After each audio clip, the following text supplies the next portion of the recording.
ఒక బహుజన బిడ్డకు ఒక బీసీ బిడ్డకు అవకాశం ఇవ్వడం నిజంగా కూడా మనకి గర్వకారణం, ఆనందం. సభ్య సంఘాలందరూ కూడా కృతజ్ఞతలు తెలియజేస్తున్నాం. ఎందుకంటే ఎప్పుడు కూడా ఒకే సామాజిక వర్గానికి సంబంధించినటువంటి అభ్యర్థులు నిలబడము, గెలవడము ఇదంతా జరుగుతుంది. కానీ ఓట్లన్నీ కూడా బహుజనుల దగ్గర ఉన్నాయి, బీసీ ఎస్సీ ఎస్టీల దగ్గర ఉన్నాయి. ఎస్టీ అంటే 92% ఉన్న మనం ఎక్కడ కూడా పోటీ చేయడానికి ఇబ్బంది పడుతున్న తరంలో రవీంద్రనాథ్ రావడం నిజంగా కూడా మాకు అదృష్టంగా, నిజంగా కూడా ఇంకో రకంగా కూడా మనం భావిస్తూ తప్పకుండా అన్న గెలుపుకైతే కృషి చేస్తాం. ఈరోజు ఉపాధ్యాయ సమస్యల మీద సుదీర్ఘ అనుభవం ఉంది. ఎందుకంటే 42 సంవత్సరాలు విద్యారంగంలో ఉన్నాడు, నాయకుడుగా ఉన్నాడు, జేసీ చైర్మన్గా ఉన్నాడు. అనేక సమస్యలు సాధించినటువంటి ఘనత రవీంద్రనాథ్ ఉంది. కాబట్టి ఇట్లాంటి వ్యక్తిని మనం చట్టసభలో పెడితే అనేక సమస్యలు పరిష్కారం అవుతాయి. ఉపాధ్యాయ సమస్యలతో పాటు బీసీ సమస్యలు కావచ్చు, ఎస్సీ సమస్యలు కావచ్చు, ఎస్టీ సమస్యలు కావచ్చు, మైనార్టీ సమస్యలు కావచ్చు, అందరి సమస్యల మీద పోరాటే ఏకైక వ్యక్తి రవీంద్రనాథ్ అని చెప్పి తెలియజేస్తూ, మా వంతుగా బీసీ పక్షాన అందరం కూడా బీసీలం, ఎస్సీ ఎస్టీ మైనార్టీలు అందరూ కూడా మీ పక్షాన్ని నిలబడి కొట్లాడతామన్నా, మిమ్మల్ని చట్టసభల్లో నిలబెట్టేంత వరకు మీ వెనుకనే ఉంటూ మీ గెలుపులు భాగస్వామ్యానికి మేమందరం కూడా ధన్యవాదాలు తెలుపుకుంటూ ముగిస్తాం.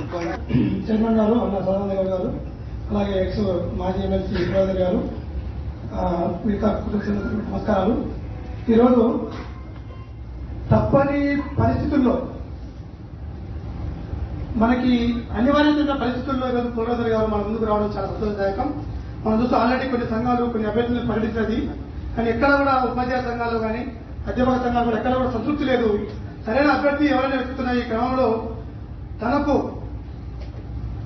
పూర్తి మద్దతు ఇచ్చి తను కావాలని కోరుకొని తనైతేనే ఉపాధ్యాయ సమస్యలను పరిష్కరించాలనే ఆలోచనతోటి ఇలా తెలంగాణ రాష్ట్రంలో అనేక రకాల సమస్యలు ఎదుర్కొంటున్న ఉపాధ్యాయ లోకానికి ఒక దిక్సూచిగా ఉండాలని చెప్పేసి భావించి మన కులగంధర్ గారిని జాతీయ తరఫు నుంచి ఎమ్మెల్సీ అభ్యర్థిగా ప్రకటించడం చాలా సంతోషము. తప్పకుండా అందరూ కూడా అఖండ మెజార్టీతో ఫస్ట్ ఏ విధంగా మనం అఖండ మెజార్టీతో గెలిపించామో అదే అఖండ మెజార్టీతో. ఈ రోజు ఇక్కడ సమావేశానికి వచ్చినటువంటి మీడియా మిత్రులకు, మరియు డిఫరెంట్ అసోసియేషన్స్ వచ్చినటువంటి మిత్రులకు ఈ సమావేశము మద్దతు తెలపడానికి వరంగల్, ఖమ్మం, నల్గొండ జిల్లాల నుండి కంటెస్ట్ చేస్తున్నటువంటి మన పూల రవీంద్ర సార్ గారికి government degree college lecturers association తరఫున మా పూర్తి మద్దతు ఉంటుంది. గతంలో అందజేసినటువంటి సేవ అంటే డిగ్రీ కాలేజెస్ నెగ్లెక్ట్ చేయకుండా ఆ రోజుల్లో ట్రాన్స్ఫర్స్ 2018లో ట్రాన్స్ఫర్స్ అయినప్పుడు ఒక ఫోన్ కాల్ చేయగానే వచ్చి మా ఇష్యూని రిజాల్వ్ చేశాడు. అలాంటి ఎన్నో సందర్భాలు ఉన్నాయి. వాస్తవంగా టీచర్స్ గురించి, ఎమ్మెల్సీలు అంటే టీచర్స్ గురించి మాత్రమే పనిచేస్తారనే ఒక దృక్పథం ఉంది.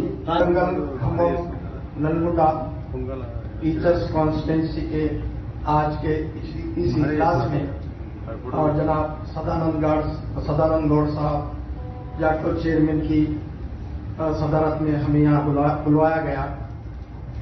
सबसे पहले मैं यहाँ पर जितने भी असातिज़ा तंजीमों से जुड़े हुए सदर नशीन वो मुतमदीन को इस इजलास में मैं मुबारकबाद पेश करता हूँ। मैं चंद एक बात करते हुए अपनी बात खत्म करता हूँ। सबसे पहले थोड़ी देर कबल मैंने भी रविंदर साहब के ताल्लुक से साबिका एमएलसी काउंसिल के चेयरमैन जनाब अमीनुल हसन जाफरी साहब से मैंने बात की और साहब को भी बात करवाया अभी थोड़ी देर कबल, जिस पर अमीनुल हसन जाफरी एमएलसी भी साबिका रह चुके हैं और एमएलसी काउंसिल के चेयरमैन भी रह चुके हैं।